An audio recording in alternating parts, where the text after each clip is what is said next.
आज pastor Joseph Prince के साथ। प्रेरित पौलुस कहता है, मैं मसीह के सुसमाचार से अलग नहीं जाता हूं, क्योंकि ये है, ध्यान दीजिएगा, डेफिनेट आर्टिकल, ये परमेश्वर का सामर्थ्य है सोटेरिया यानी उद्धार के लिए। सोटेरिया शब्द आता है सोजो शब्द से, जिसे यीशु ने इस्तेमाल किया चंगाई में। जब वो कहते हैं कि तेरे विश्वास ने तुझे चंगा किया, वहां शब्द है तेरे विश्वास ने तुझे सोजो किया। तो बड़ा शब्द, उसकी संज्ञा है सोटेरिया। ऑलराइट, तो आपकी भलाई, आपकी चंगाई, आपके स्वास्थ्य में, आपके उद्धार में, आपके छुटकारे में मसीह से भरा हुआ सुसमाचार है। सुसमाचार क्या है? अच्छी खबर। मुझे अच्छी आमीन मिल सकती है? तो यूहन्ना 1, मैं इसे जल्दी से साझा करना चाहता हूं, किसी ऐसी चीज के बारे में जो शायद आपको आशीष देगी। आप में से बहुत से इस वचन 3 यूहन्ना 2 को पहले से जानते होंगे। चलिए संदर्भ देखते हैं, क्योंकि मैं सचमुच आज इस संदेश पर विचार करना चाहता हूं। मुझे प्राचीन की ओर से उस प्रिय गयुस के नाम वचन 2, जिसे मैं प्रेम करता हूं। हे प्रिय, मेरी ये प्रार्थना है कि जैसे तू आत्मिक उन्नति कर रहा है, वैसे ही तू सब बातों में उन्नति करे। आप देखें कि परमेश्वर के हृदय में है कि आप उन्नति करें, पर गौर करें सेफ्टी वॉल्व और क्राइटेरिया पर। आमीन।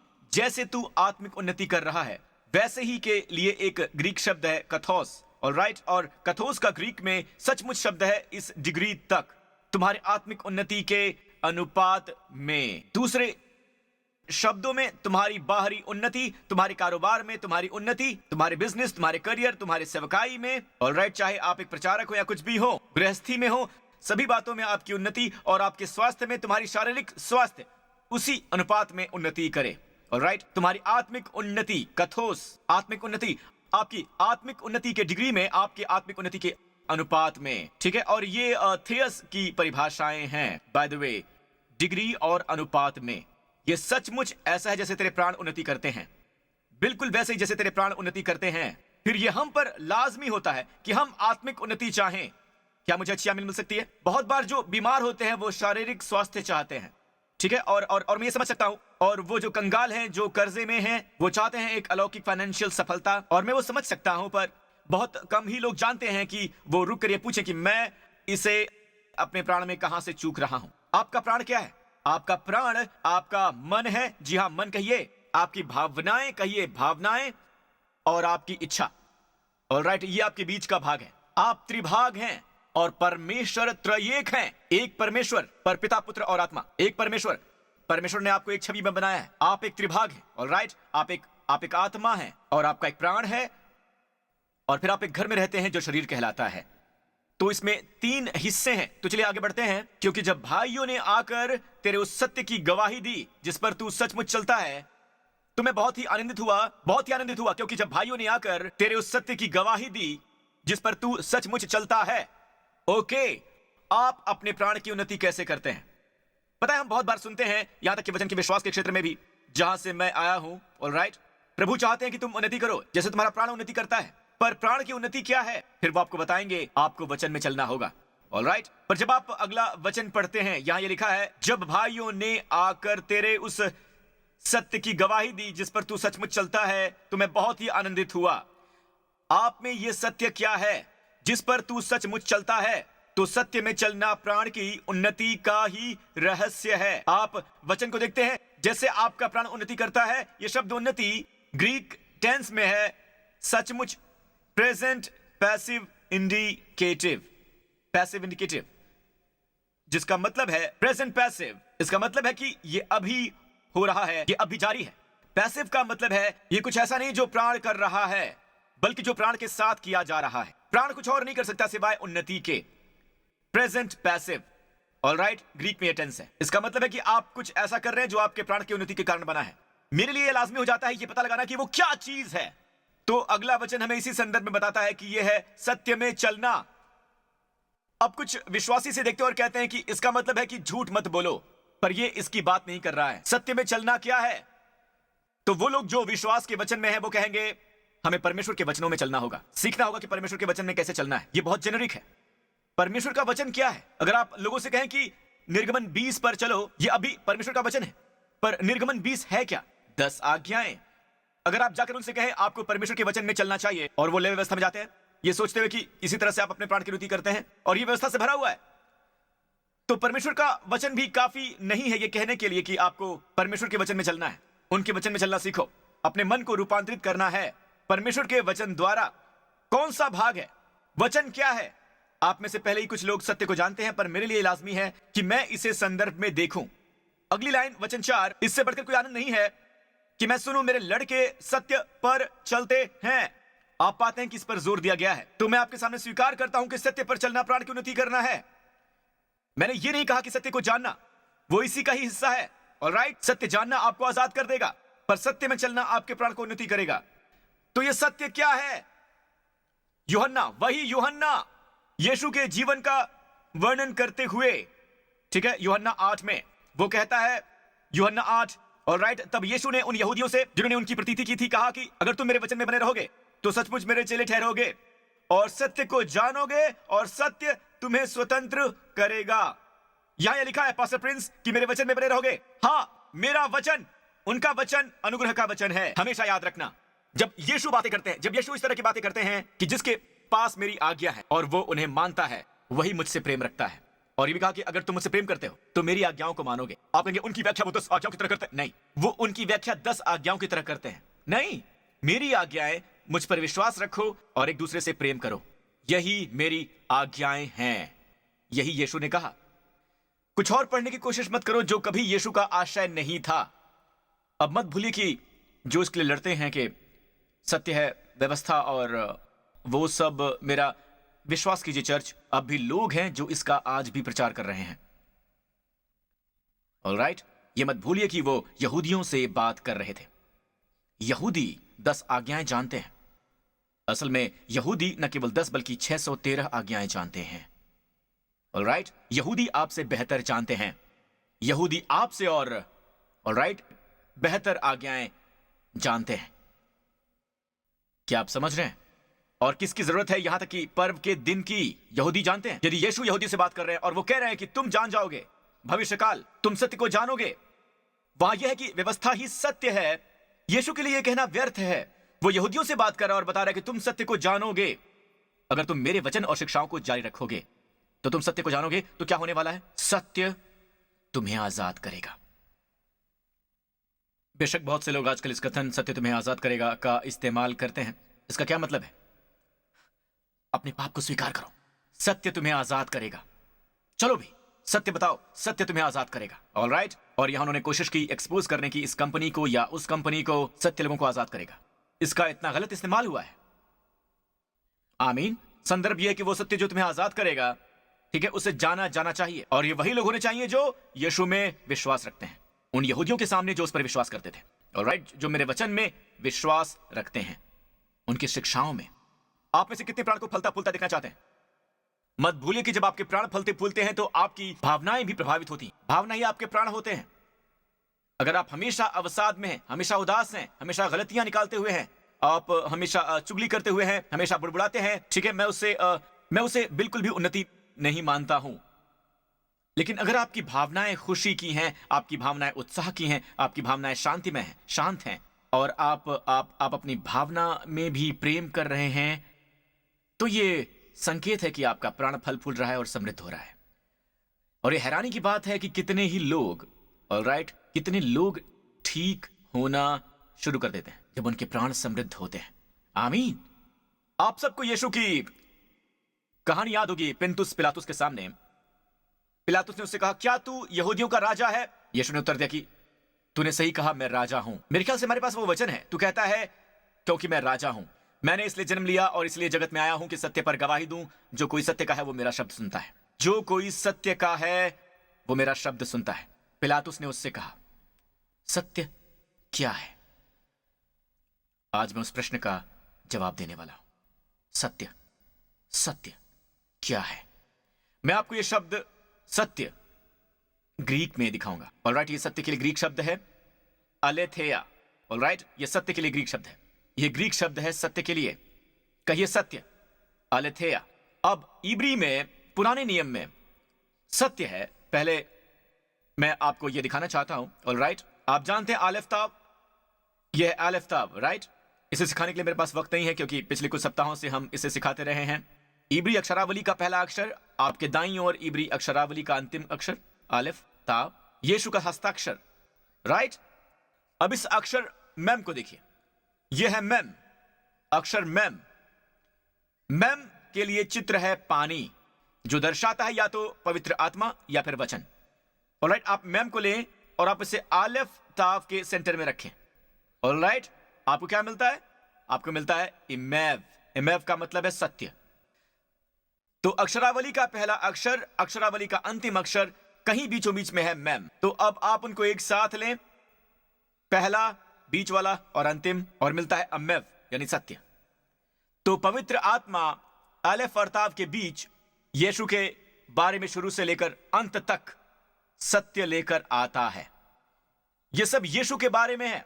गलातियों में हुआ क्या था कि कुछ लोग आए और ये उन झूठे भाइयों के कारण हुआ जो कि चोरी से घुस आए थे कि उस स्वतंत्रता का जो मसीह यीशु में हमें मिली है, भेद लेकर हमें दास बनाए। जी हां, भेद लेकर हमें दास बनाए।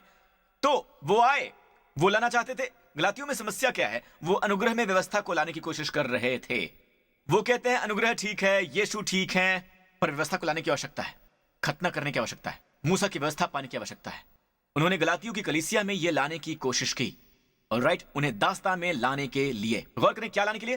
उन्हें दास्ता में लाने के लिए। और पौलुस की प्रतिक्रिया को देखिए। उनके अधीन होना हमने एक घड़ी भर न माना, नहीं, एक घंटे के लिए भी नहीं, एक घड़ी के लिए भी नहीं। उनके आगे हमने हथियार नहीं डाले।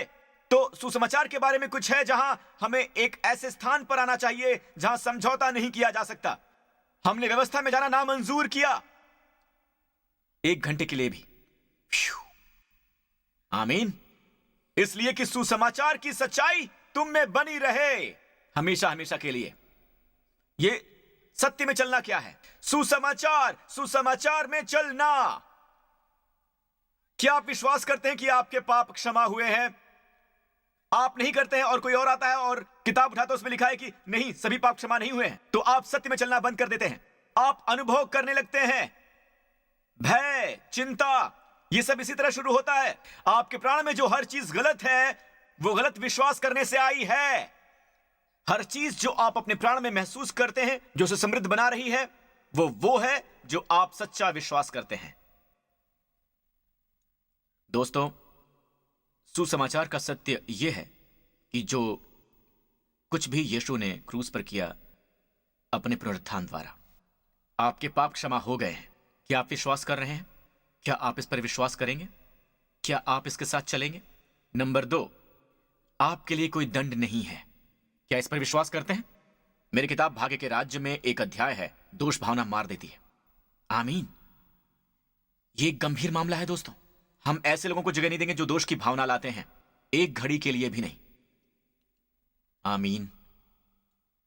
क्या आप सुन रहे हैं चर्च? आदि में एक वचन था और वचन परमेश्वर के साथ था और वचन था परमेश्वर।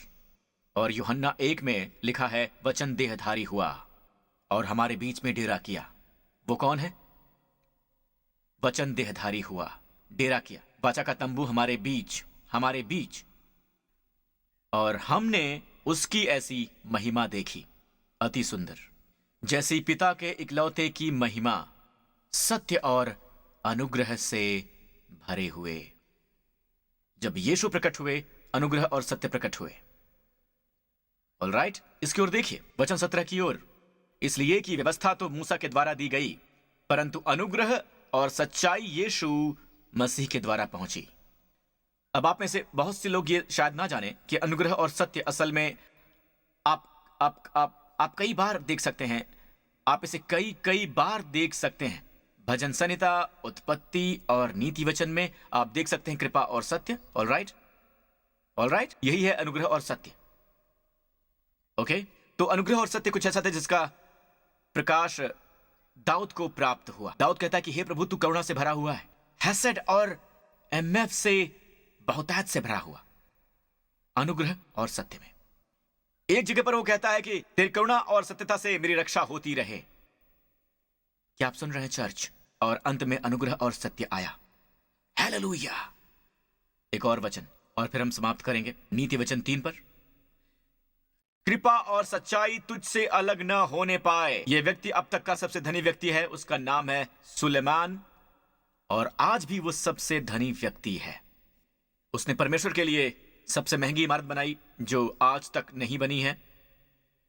प्रभु की स्तुति हो। और यह है जो उसने कहा पवित्र आत्मा द्वारा, हेसेड और इमेव, यानी अनुग्रह और सत्य तुझसे अलग ना होने पाए। उन्हें अपने गले का हार बनाना और अपनी हृदय रूपी पटिया पर लिखना, और तू परमेश्वर और मनुष्य दोनों का अनुग्रह पाएगा। परमेश्वर और मनुष्य दोनों का। अब हम यही तो चाहते हैं, क्यों, है ना? परमेश्वर के साथ अनुग्रह, मनुष्य में अनुग्रह। यीशु ने अपनी बुद्धिमत्ता और रुतबा बनाया क्योंकि उन्हें परमेश्वर और मनुष्यों को अनुग्रह प्राप्त हुआ।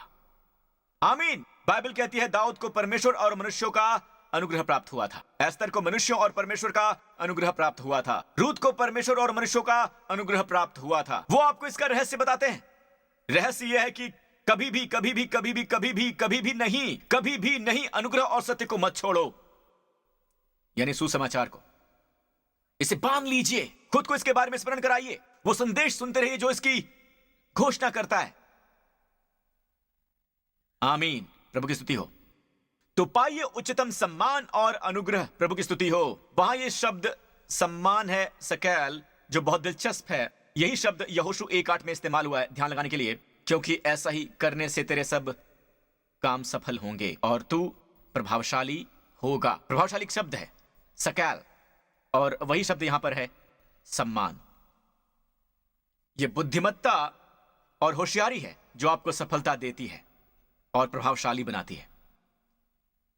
अगर आप सत्य और अनुग्रह में बने रहेंगे तो ये आपको बुद्धिमान बनाएगा। अगर आप सत्य और अनुग्रह में होंगे तो ये आपको सफल बनाएगा। सत्य और अनुग्रह में रहिए, आपके प्राण की उन्नति होगी। लोगों से मिलें तो उनसे अनुग्रह पूर्वक और दयालुता के साथ मिलें।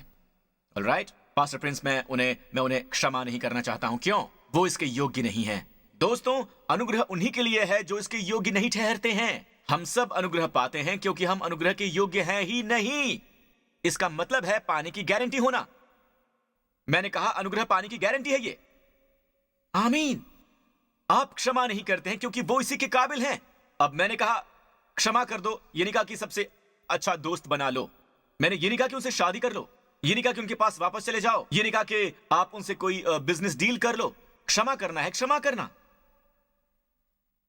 ऑलराइट, तो एक लंबी कहानी को संक्षिप्त करते हैं। अगर आपने बाकी के वचन पढ़े हैं, क्योंकि मेरे पास समय नहीं है, आप ये पाएंगे कि गायुस, ऑलराइट, वचन 5 के बाद से, सत्य में चलने के बाद से, यूहन्ना ने गायुस को आज्ञा दी उस आने वाले वक्ता पर दया दिखाए जो यूहन्ना की ओर से आया था। वो कहता है कि पता है तुमने दिया, तुमने उन्हें आशीष दी। गौर करें, सत्य में चलने का नतीजा होता है प्रेम। ऑलराइट, ठीक है, चलिए अब इसे खत्म करते हैं, ठीक है, जल्दी से। 3 यूहन्ना, ऑलराइट, शुरू करते हैं वचन 4 वचन 5 से। आपकी आंखें जरा तेजी से संघर्ष करें, इस पर गौर करें। उन्होंने मंडली के सामने तेरे प्रेम की गवाही दी थी। वचन 6, ऑलराइट, उन आने वाले परदेसी वक्ताओं को आशीष दें, वो गायुस के लिए अजनबी थे, फिर भी गायुस ने उनकी देखभाल की।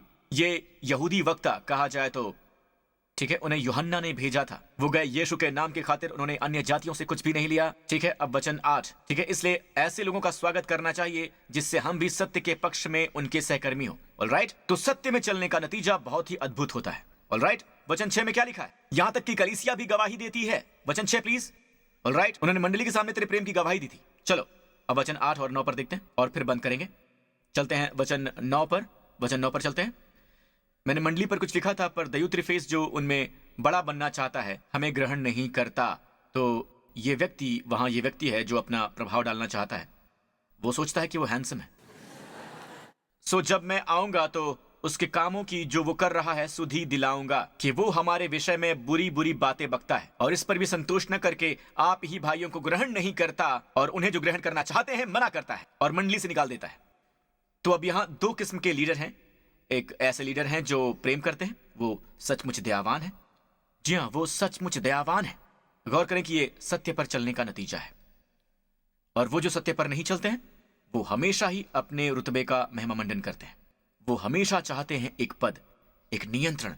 ऑलराइट, उन्हें अपना प्रभाव जमाना बहुत अच्छा लगता है, और फिर वो उन्हें ग्रहण नहीं करते हैं जो सुसमाचार का प्रचार करते हैं।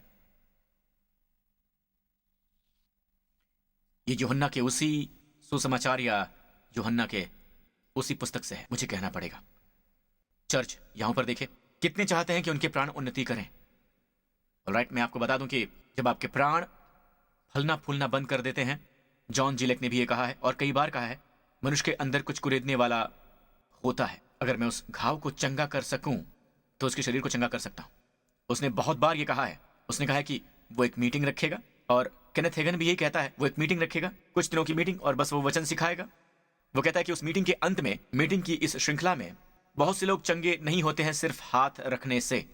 वो चंगे होते हैं, अधिकतर लोग चंगे होते हैं वचन के उपदेश को सुनने से। क्यों? प्राण एडजस्ट करना शुरू कर देता है, प्राण फलना फूलना शुरू कर देता है। तो अनुग्रह के वचन को सुनिए, अनुग्रह के वचन को सुनिए। आमीन। अनुग्रह के वचन को साझा कीजिए, और सबसे बढ़कर अनुग्रह के सुसमाचार के सत्य पर चलिए, अनुग्रह के सुसमाचार पर चलिए, और अपने प्राण को फलता फूलता देखिए, और अपने स्वास्थ्य को फलता फूलता देखिए, अपने रुपए पैसों को फलता फूलता देखिए, क्योंकि ये प्रकट होगा आपके जीवन में पूरी तरह से। ये प्रकट होगा, और ये सब देखने के लिए प्रमाण होगा, और यीशु महिमा पाएंगे।